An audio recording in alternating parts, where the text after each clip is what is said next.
Thanks very much for that, Junior. Just before we shoot up, I alluded to mention one of our guys, Barrington Robinson. Can you stand, Barrington? Yeah, then where's Glenn? Glenn with Salmon? Oh, he's down the back. I forgot, my mind just went blank.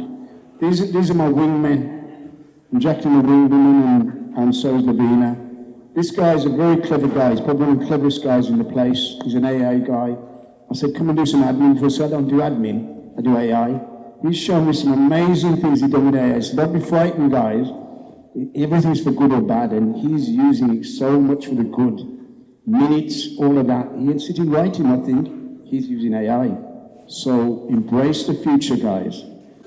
Just very briefly, in regard to diabetes, if anybody here has got type 2 or is pre-diabetic, you are in the Birmingham area, you can log in to DAB radio, no problem. Look for Hope FM.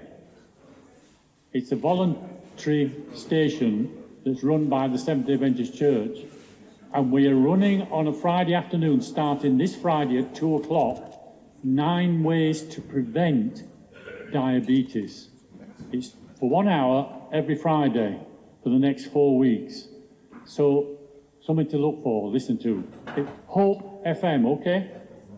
You should be able to find it. You can download the app on your phone as well. You'll need to look for the app AWR, and then you can listen to it on the phone, okay?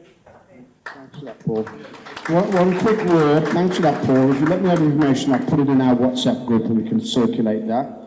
I must say, these are from Seventh-day Adventist Camp Hill, and I went on a course which was around reversing diabetes. Most of us, including myself, was pre-diabetic. By the time we'd finished the course, we were not pre-diabetic. So it isn't within our control, as Paul was saying, they're type 2.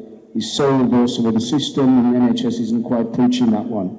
But through healthy living and lifestyle and diet and nutrition and exercise, we can so reverse that. So I will circulate the information for the next 4 weeks that Paul is doing this via a radio station. And I know radio is very powerful, reaches a lot of people. Okay, without any further ado then, can I have Mark Foster? He's a local chap. He's based in King's Standing and he does some wonderful work with people who've already got cancers, not just prostate cancer, it's all the cancers. And I'd like Mark to share what he's actually doing at the moment and put it out to us. Thank you, Derek. Hello, guys. Now, my name's Mark Foster. I'm a cancer rehab instructor. Now, a lot of people probably haven't heard about that, so it is very, very specific. So my job is, if I get sent someone, it can be at any part of their cancer journey. So,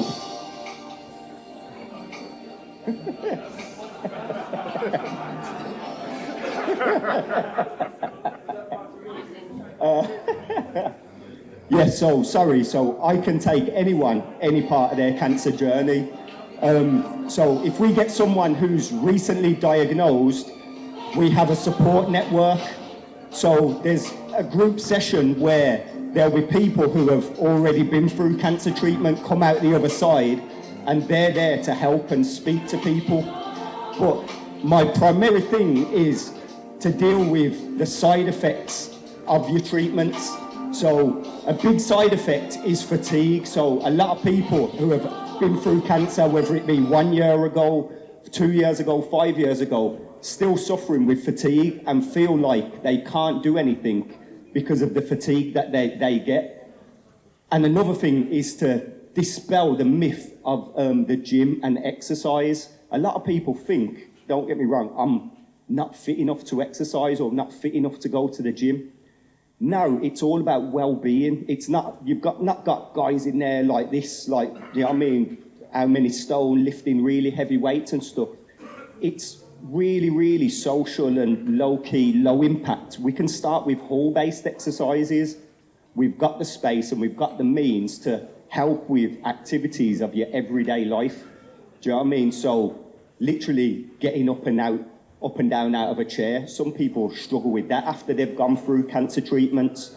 So it's my job to work with individuals, work them out a personalised programme, and support them through that program. And then what we do, we have, say, an hour's worth of physical activity, and then we have a social aspect where we might sit in a room like this, have a hot drink, couple of biscuits, and people are free to talk about whatever they want to talk about. There's scope to, if you want to talk about what it's like to go through radiotherapy, you can have private conversations. I've got people that have gone through therapy as well. You can have a private conversation and get real life experience. Like, it hit home what Alf said when he was talking earlier. You can get all the leaflets that you want from out of the, do you know what I mean, the cancer support centres, or any time you're going through treatment, but you cannot beat real life experience. If you've got someone who's got the t-shirt, they are the best people to speak to by far. And I say to anyone who comes to me, it might not even be me that helps you individually, like, it will be the people that are there. You guys, anyone who's been through any kind of treatment, honestly, you're the best teachers and role models, whatever, for other people. Your story might help someone else who's just about to start it, who's very intimidated and things like that. So what we want to get is more awareness. Like I said, people don't know about cancer rehabilitation. There's a lot of people that don't even come to the gym. Like, King Standing Leisure Centre, 5 minutes away from here, is free to use if you are a Birmingham resident. Pay your council tax to Birmingham. It's completely free. Swimming, exercise classes, the gym, you can use it without feeling intimidated. As I said, it's a nice social atmosphere. It's classed as a well-being centre now. So it's not just like the gym, what people perceive as the gym. So I advise everyone, if you can, just get a bit of exercise. Do you know what I mean? There's people that, diabetics, like I do GP referral as well. So I deal with people, diabetic, blood pressure, cholesterol. Don't ever feel like there's no hope, or you're not well enough or fit enough to use a gym, because you are. We can start really small. For some people, like Aidan, he amazed me with the stuff what he's doing. I've not met him properly before. Everything he's been through, and it's commendable just to see what he's doing. He's running these marathons, doing all this exercise. Do you know what I mean? So really, as anyone else, we've got no excuse. If he can be doing that, why can't anyone else? Do you know what I mean? So it's, the services are out there. You can get referred from your doctor. You can pop into your local leisure centre. There's a lot of free activities. Another thing that I do is a cancer rehab walking football group. With that as well, it's a real social aspect. If people have been through cancer treatment and they're interested in football, but maybe feel like, I can't get back to playing football, it's walking, it's a very low pace, it's not competitive, it's fun. And then same again, we have a social element afterwards. And that part there, you cannot beat, I promise you. I've learned more by sitting down with people that have been through different things than I ever did in any kind of lecture, reading any theory books, looking at leaflets, speaking to people with life experience. Sometimes they blow my mind, you know what I mean? Like I said, Alf talking, the goosebumps stood up on my arms, because it's seeing people that have come out the other side, and he's still exercising, he's still weightlifting, his wife's weightlifting, and just, like I said at the start, dispelling that myth that I can't exercise or I'm not fit enough. Whatever you've been through, whatever condition you've got, you can exercise and get a little bit of help as well when you're there. So all I ask is, if you know anyone who's been through any type of cancer treatments, I've got leaflets around, I've got, even if it's recent, even if they're just being diagnosed, as I said, you can get a lot of help and support from people who have been there before. So if you know anyone, brother, sister, aunt, uncle, dad, I don't care how old they are, send them my way. Even if they don't come to me, I can still advise people that they can do at home, chair-based exercises, walking up and down the stairs, doing the bottom step, whatever. It can be as light as you want. All it is, we need to get people moving.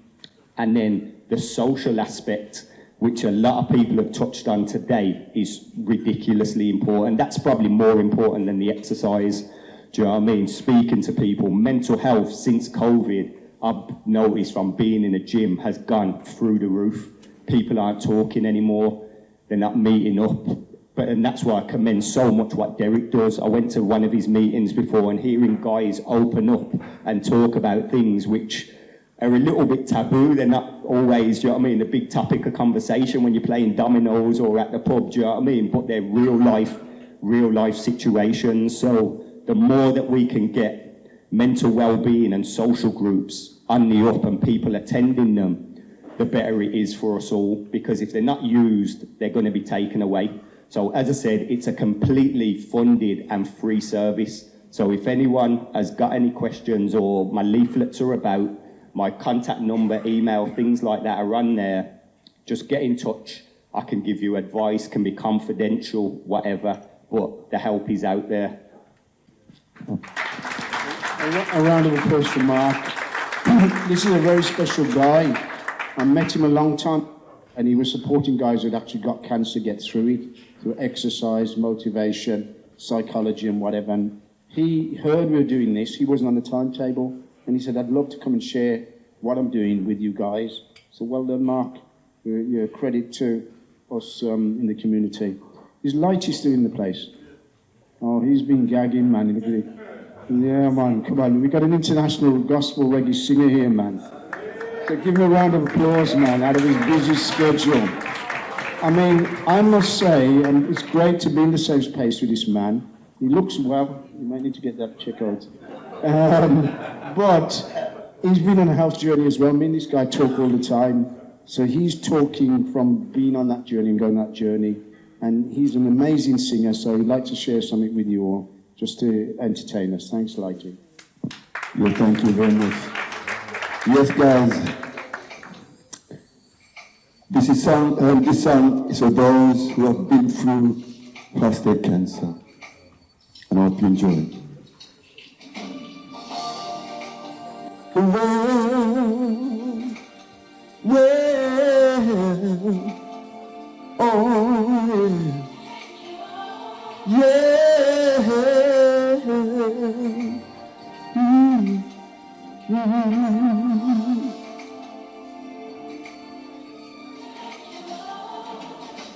Heartaches, I had my share of heartaches, but I'm free.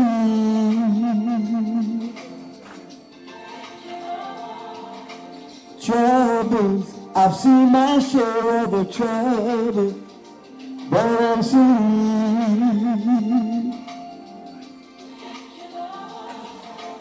Bruises, I had my lumps and the bruises, but I'm free. Loneliness, I had my share of loneliness, but I'm free. Through it all, I've made it through another day's journey. God kept me. I've made it through another day's journey. God kept me.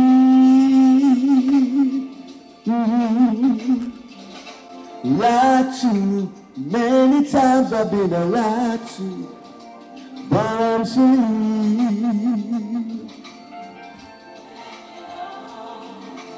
Burdens, I used to bear so many burdens, but I'm here. Oh. Dark days, I had my share of dark days, but I'm free. Disappointments, I had my share of disappointments, but I'm free. Through it all, I've made it through another day's journey. God kept me in His loving arms. I made it through another day's journey.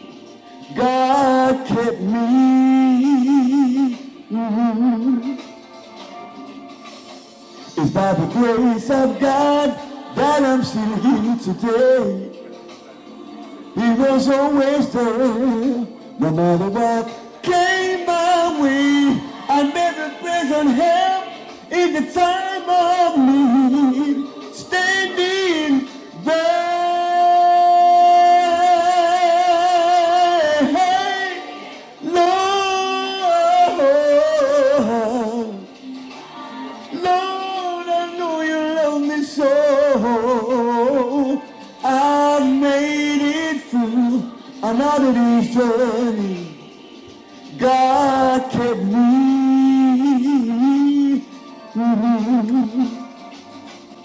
It's by the grace of God that I'm still here today.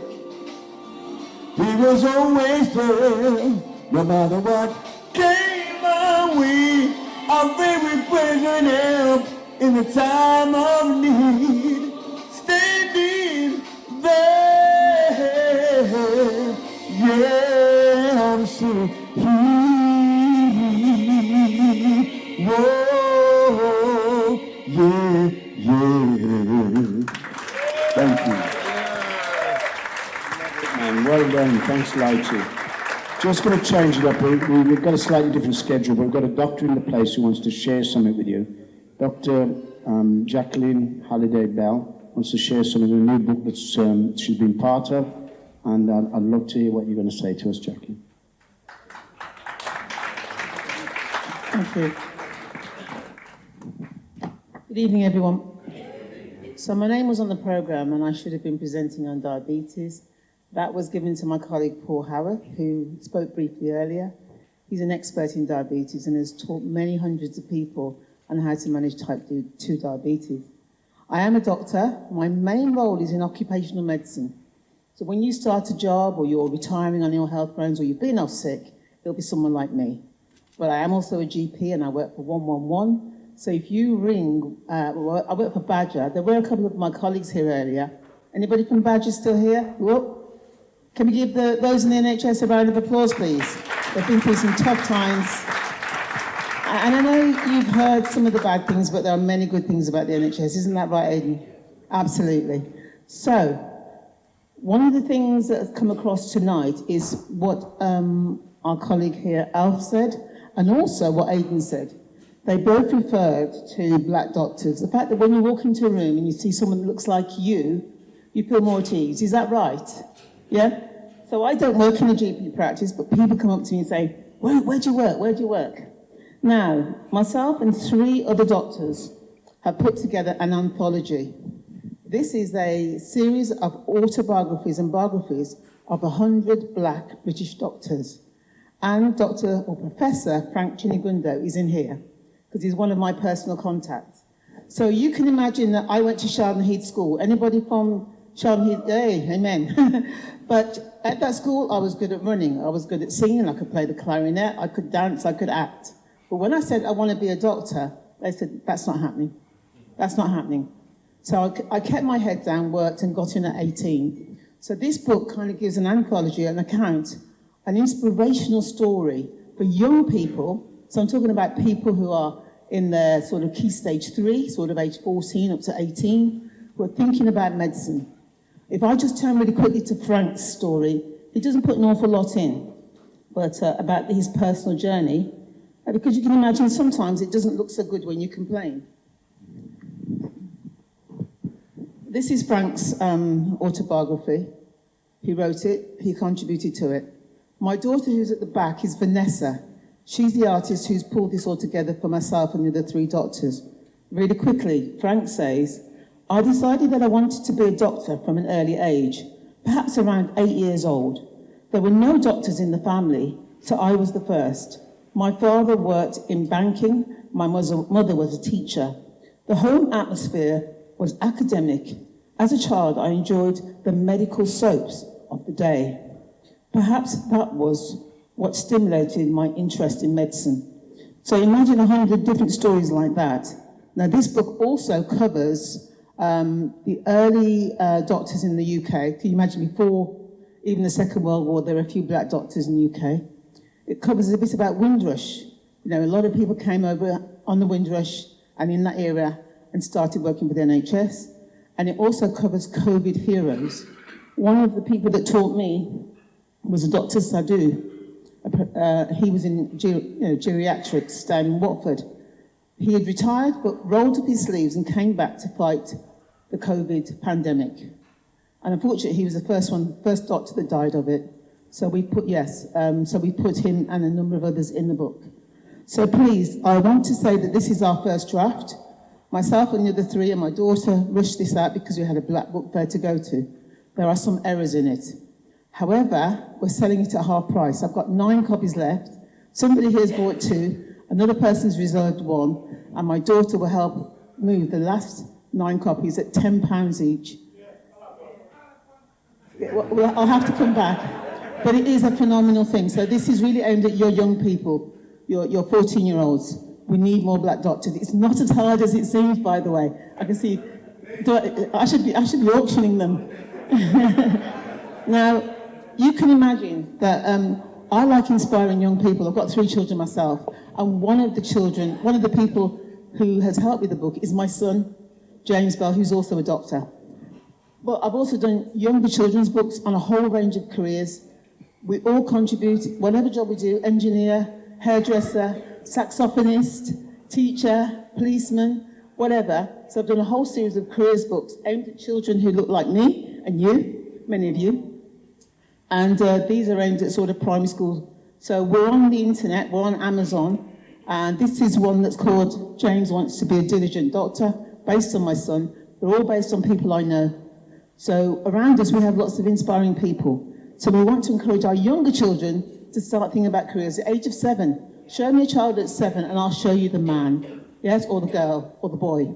So we've got a few of these at the back, not many. We've got 9 of these, as I mentioned, they're going down rapidly. And my daughter, who's the artist, has brought some of her Christmas cards as well. We've got a card machine, but we can take cash. We're not here with... Hello. So, keep talking. So, the future, we want to encourage... What is this, as they say in the lingo? But yeah, you know what? That's still an investment for the future. It's an investment. So thank you so much for your time. I'll hand back to Derek and we'll see some of you at the back. God bless you. Thank you, Jackie.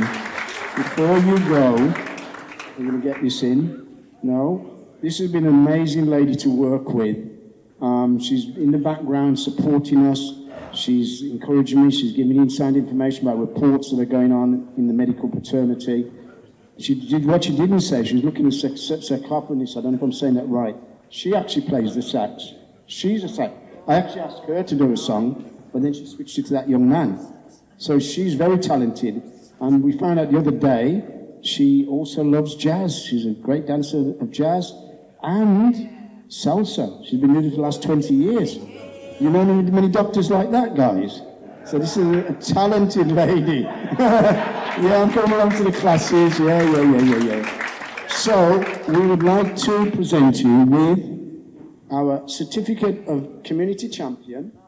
And there's a card, and there's a little gift in there for you. And Adrina, if you could give her those flowers, please. You're a beautiful lady.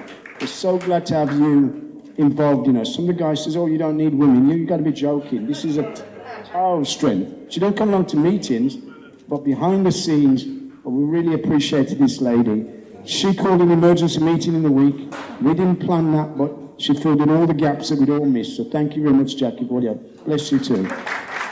Without any further ado, I am going to